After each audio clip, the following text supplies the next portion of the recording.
ന്റെയും പുത്രന്റെയും പരിശുദ്ധാത്മാവിന്റെയും നാമത്തിൽ ആമേൻ. ഇന്ന് മാർച്ച് 12 ബുധനാഴ്ച.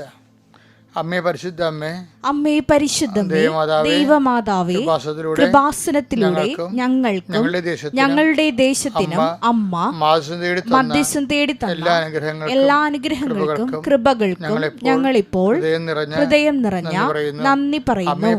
അമ്മേ പരിശുദ്ധമേ, ദൈവമാതാവേ, 2004 ഡിസംബർ 7 ഉച്ചകഴിഞ്ഞ് 2:30 കൃപാസനത്തിൽ സംഭവിച്ച അമ്മയുടെ പ്രത്യക്ഷപ്പെടലിനെ കുറിച്ച് തിരുസഭയ്ക്ക് സമർപ്പിച്ചിരിക്കുന്ന പഠനരേഖകളുടെ മേൽ സഭാത്മകമായ പഠനം ആരംഭിക്കുവാൻ താഴ്മയോടെ ഞങ്ങൾ പ്രാർത്ഥിക്കുന്നു.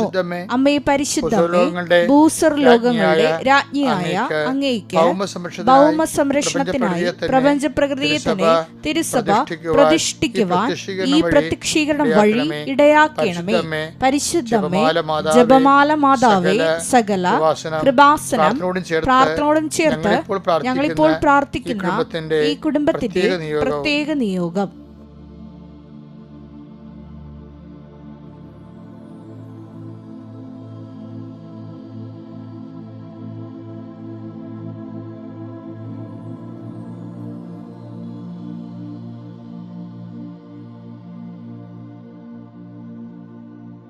അമ്മയുടെ പ്രത്യക്ഷീകരണത്തിന്റെ ഈ അനുഗ്രഹവേളയിൽ ഞങ്ങൾക്ക് സാധിച്ചു തരുവാൻ കനിയണമേ.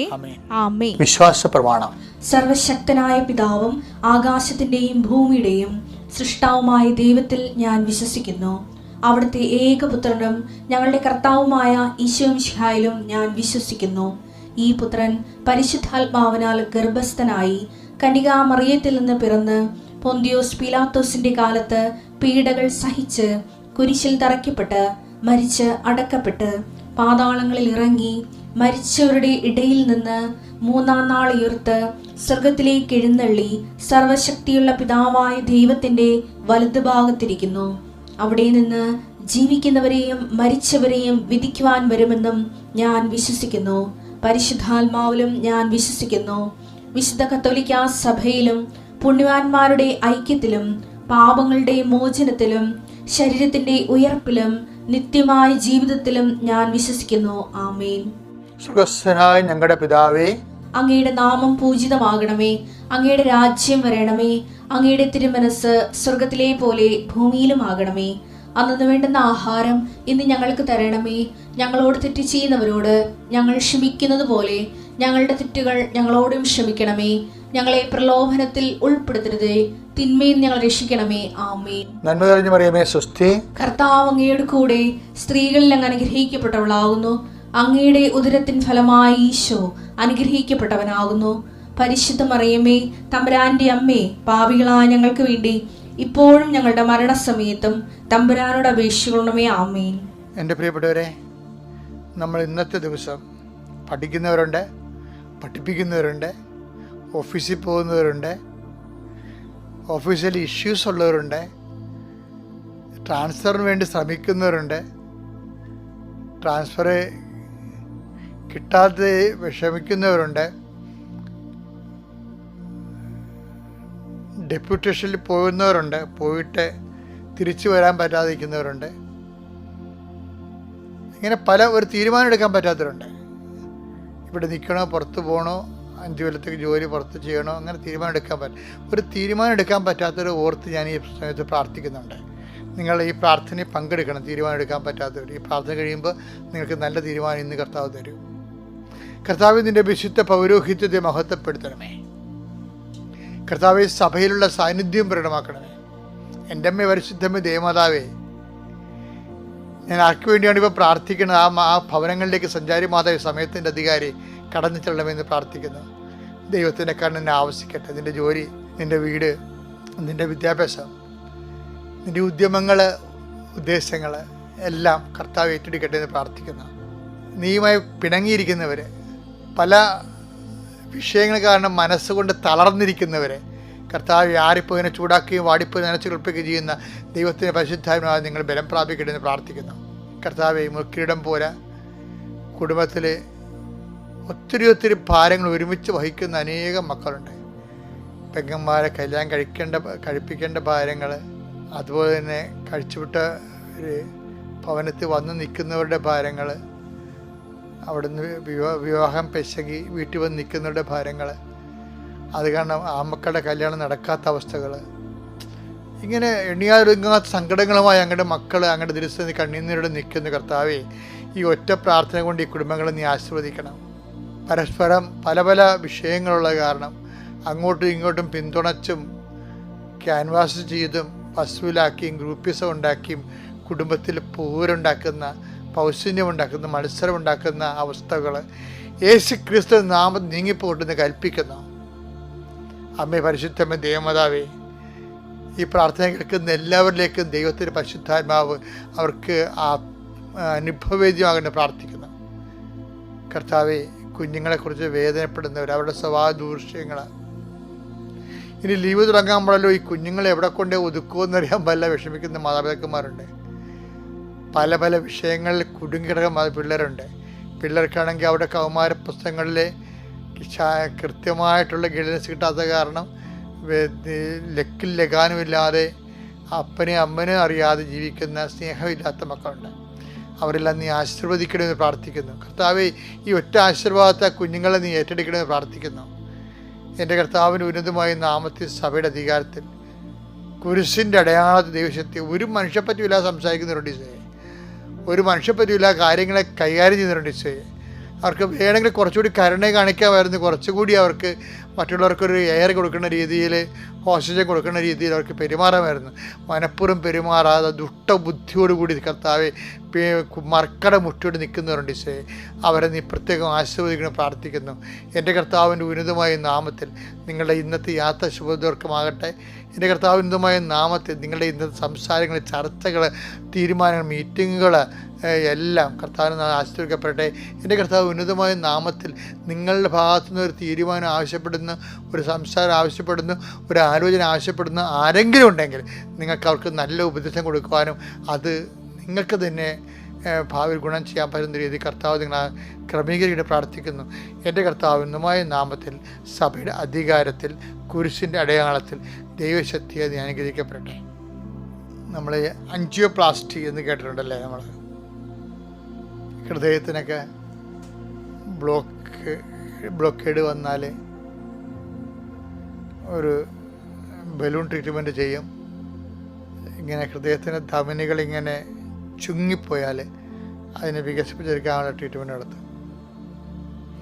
ബ്ലോക്കുകൾ എടുത്തു കളയുന്ന ഹൃദയ ധമനികളുടെ ആർട്ടറിയിലൂടെയൊക്കെ കുഴൽ കടത്തിക്കൊണ്ടത് എടുത്തു കളയുന്ന സിസ്റ്റമുണ്ട്, ക്ലീൻ ചെയ്യണമുണ്ട്.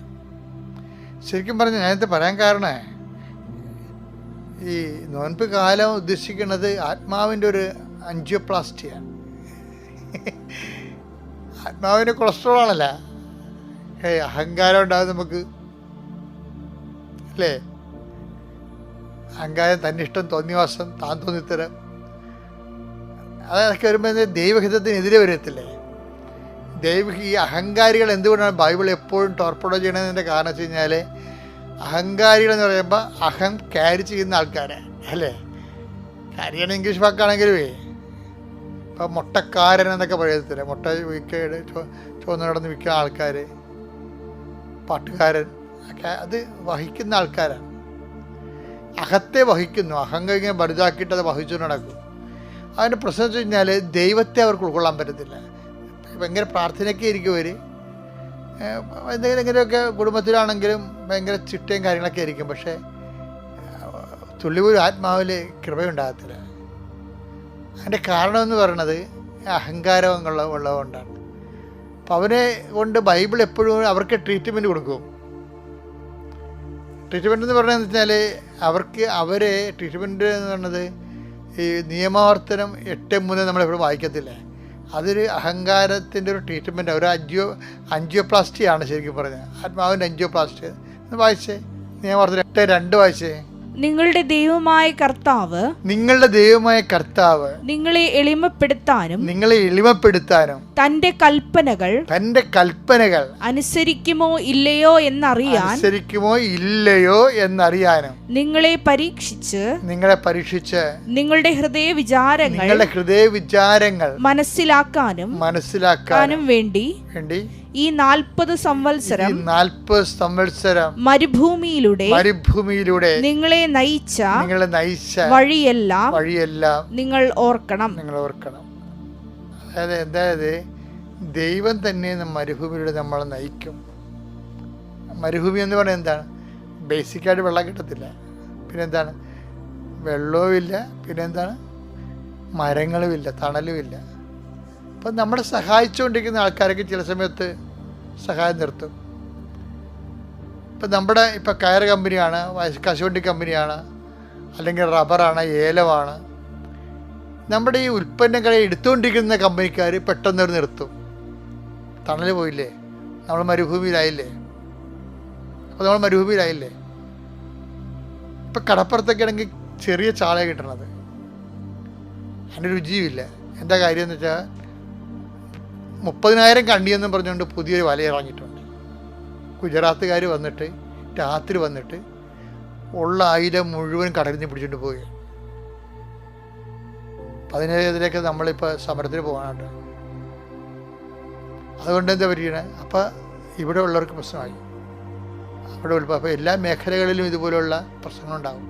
എല്ലാ മേഖലയിലും മരുഭൂമികൾ വരുന്നു, തണൽ പോകുന്നു. നമുക്ക് ആ കമ്പനി, നമ്മുടെ ഏലമാണ്, നമ്മുടെ റബ്ബറൊക്കെ എടുത്തിരുന്ന കമ്പനി ഇപ്പോൾ എടുക്കണില്ല, തണൽ പോയി. കശുവണ്ടി എടുത്തിരുന്നവർ ഇപ്പോൾ വേണ്ടെന്ന് പറയണം, അടുത്ത പ്രാവശ്യം നോക്കാമെന്ന് പറയണം. കയറെടുത്തിരുന്നവർ സീസൺ കഴിഞ്ഞെന്ന് പറയണം, അടുത്ത പ്രാവശ്യം നോക്കാമെന്ന് പറയുമ്പോൾ തണൽ പോകുന്നു.